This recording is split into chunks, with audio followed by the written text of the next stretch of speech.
ఎరుకతో ఎప్పుడైతే ప్రాణమనోబుద్ధులని హృదయ స్థానంలో ఆత్మయందు సంయమించినటువంటి జ్ఞాని ఎవరైతే ఉంటారో అతడు రెండవ సోపానంలో వస్తాడు. ఆ జ్ఞాన యోగంలో రెండవ సోపానం ఏమిటయ్యా అంటే ఈ ప్రాణ మనోబుద్ధులు సంయమించిన తర్వాత అతనికి ఆజ్ఞాచక్ర స్థానం నుంచి కుండలిని శక్తి బయలుదేరింది. ఇప్పటి వరకు ఆజ్ఞాచక్రాన్ని విడిచిపెట్టారు. కిందన్న చక్రాలన్నీ అనుభవంతో దాడుతూ అనుభవిస్తూ తెలుసుకుంటూ ఆజ్ఞాచక్రం దాకా వచ్చి నిలబడుతుంది.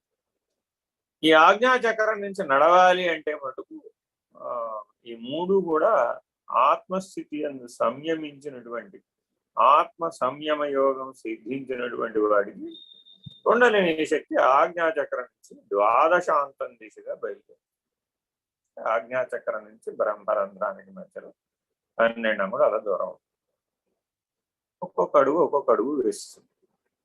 ఆజ్ఞాచక్రానికి సహస్రారానికి మధ్యలో అమృత చక్రం, కర్మచక్రం, కాలచక్రం అని 3 చక్రాలు. ఇవి గుర్తు పెట్టుకోవాలి. ఈ 3 కూడా దాటితే సహస్రారానికి చేరాలి.